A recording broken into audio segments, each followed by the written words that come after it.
नमस्कार दोस्तों। आज हम लोग क्लास 10 के केमिस्ट्री के 5 मस्ट इंपॉर्टेंट क्वेश्चन को डिस्कस करेंगे जो कि बोर्ड एग्जाम में बार बार पूछा जाता है और पूछे जाने की संभावना है। आइए देखते हैं इसको। आइए, पहला क्वेश्चन क्या है? तो पहला क्वेश्चन है वियोजन अभिक्रिया एवं संयोजन अभिक्रिया के लिए एक समीकरण लिखिए। तो पहला बात है कि देखिए कौन सा चैप्टर का क्वेश्चन है। तो यह है रासायनिक अभिक्रिया का क्वेश्चन। रासायनिक अभिक्रिया में हम लोग पढ़ते कि संयोजन अभिक्रिया और वियोजन अभिक्रिया के बारे में। तो संयोजन अभिक्रिया क्या होता है? तो जब दो या दो से अधिक पदार्थ मिलकर एक नए पदार्थ का निर्माण करता है, जब दो या दो से अधिक पदार्थ मिलकर एक नए पदार्थ का निर्माण करता है तो उसको क्या बोलेंगे? उसको बोलते हैं संयोजन अभिक्रिया यानी कॉम्बिनेशन रिएक्शन। जैसे में कार्बन जब ऑक्सीजन के साथ अभिक्रिया करेगा तो क्या बनाएगा? Carbon dioxide. तो क्या पदार्थ हुआ? एक पदार्थ ई हुआ और एक पदार्थ ई हुआ, तो क्या पदार्थ हो गया? दो पदार्थ। तो डिफिनीशन बोलेंगे कि दो या दो से अधिक पदार्थ मिलकर एक नए पदार्थ का निर्माण करता है तो उसको क्या बोलते हैं? संयोजन अभिक्रिया। इसका रिएक्शन क्या रखेंगे कि जब कैल्शियम ऑक्साइड को जब जल के साथ मिलाते हैं तो क्या बनता है? कैल्शियम हाइड्रोक्साइड बनता है। जब कैल्शियम ऑक्साइड को जब जल के साथ मिलाते हैं तो क्या बनता है? Calcium hydroxide. कैल्शियम ऑक्साइड को कली चूना कहा जाता है। क्या बुलाता है? कली चूना। कैल्शियम हाइड्रोक्साइड को भखरा चूना कहा जाता है। क्या बुलाता है? भखरा चूना। इसको याद कैसे करेंगे? बोलेंगे दो या दो से अधिक पदार्थ मिलकर, दो या दो से अधिक पदार्थ मिलकर एक नए पदार्थ का निर्माण करता है तो उसको क्या बोलेंगे? उसको बोलते हैं संयोजन अभिक्रिया। दूसरा है वियोजन अभिक्रिया। वियोजन अभिक्रिया किसको बोलते हैं? जब एक कोई पदार्थ टूटकर दो या दो से ज्यादा पदार्थ का निर्माण करता है। जब कोई यौगिक, बोलेंगे जब कोई यौगिक टूटकर दो या दो से अधिक पदार्थ का निर्माण करता है तो उसको क्या बोलते हैं? वियोजन अभिक्रिया। एग्जाम्पल याद रखेंगे कि कैल्शियम कार्बोनेट को जब गर्म करते हैं तो कैल्शियम ऑक्साइड और कार्बन डाइऑक्साइड का निर्माण करता है।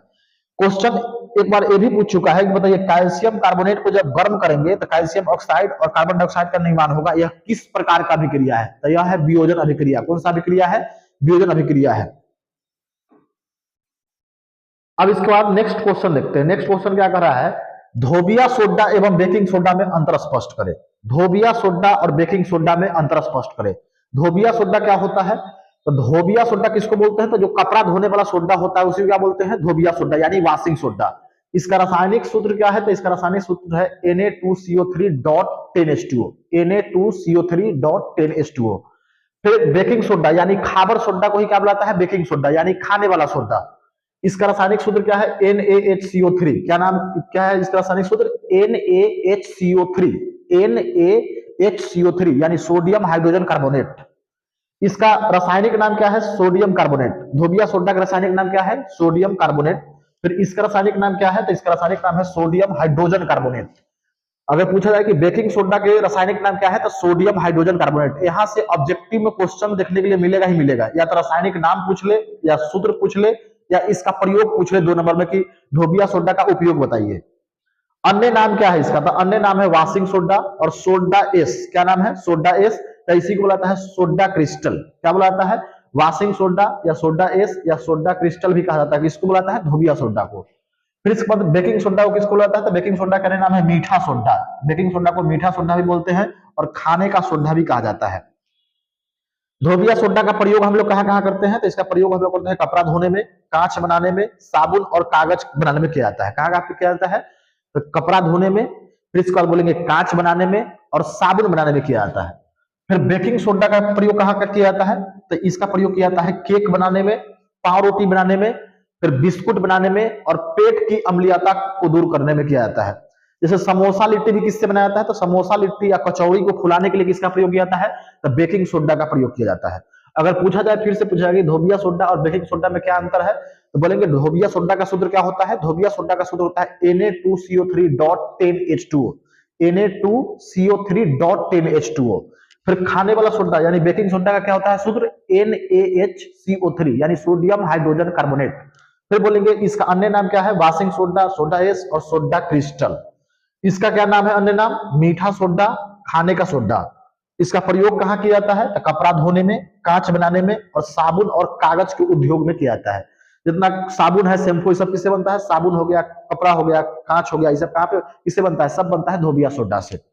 फिर इसका उपयोग कहाँ पे किया जाता है? तब केक बनाने में, पाव रोटी बनाने में, बिस्कुट बनाने में और पेट की अम्लीयता दूर करने में किया जाता है। फिर इसके बाद देखिए 3 नंबर क्वेश्चन देखिए, करा है आश्रित जल विद्युत का चालक क्यों नहीं होता है जबकि वर्षा जल जो होता है। आश्रित जल जो होता है विद्युत का चालक क्यों नहीं होता है? तो आसुत जल जो होता है विद्युत का चालक नहीं होता है, जबकि वर्षा जल होता है, क्योंकि आसुत जल में क्या पाया जाता है? आसुत जल में जो होता है आयन नहीं होता है। क्या नहीं होता है? आसुत जल जो होता है शुद्ध होता है। क्या होता है? शुद्ध होता है। इसका पीएच मान 7 होता है, इसीलिए वह जो होता है विद्युत का चालक नहीं करता है। जबकि वर्षा जल जो होता है, इस वर्षा जल में जो इस वर्षा जल जो होता है शुद्ध नहीं होता है। इसमें क्या पाया जाता है? तो इसमें आयन पाया जाता है। तो आयन पाया जाता है, इसीलिए हम लोग वर्षा जल का प्रयोग करते हैं। तो पूछा जाए कि आश्रित जल विद्युत का चालक क्यों नहीं होता है, जबकि वर्षा जल से होता है? तो आसुत जल विद्युत का चालक नहीं होता है, जबकि वर्षा जल जो होता है, क्योंकि आसुत जल में आयन नहीं होता है। क्या नहीं होता है? आयन नहीं होता है। आयन क्या होता है? तो चार्ज के समूह को क्या बोलते हैं? आयन बोलते हैं। आवेश के समूह को बोलते हैं आयन। आयन दो प्रकार का होता है, एक होता है केटायन, एक होता है एनायन।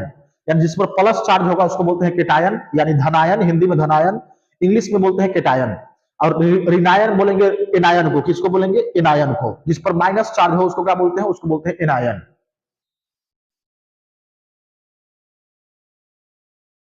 इसका 4 नंबर क्वेश्चन देखिए, कह रहा है कि मिश्र धातु क्या होता है? मिश्र धातु के दो उदाहरण दे। मिश्र धातु क्या होता है? मिश्र धातु के दो उदाहरण दो। हम जितना क्वेश्चन का डिस्कशन कर रहे हैं प्रीवियस में पूछा हुआ क्वेश्चन है, तो इसको अच्छे से इसको याद करेंगे कि मिश्र धातु क्या होता है। तो दो या दो से अधिक धातु के समांगी मिश्रण को ही क्या बुलाता है? मिश्र धातु कहते हैं। क्या बोलते हैं? दो या दो से अधिक धातु के समांगी मिश्रण। दो या दो से अधिक धातु के समांगी मिश्रण बोलेंगे। दो या दो से अधिक धातु के समांगी मिश्रण बोले क्या बोलेंगे? दो या दो से अधिक धातु के समांगी मिश्रण को ही क्या बुलाता है?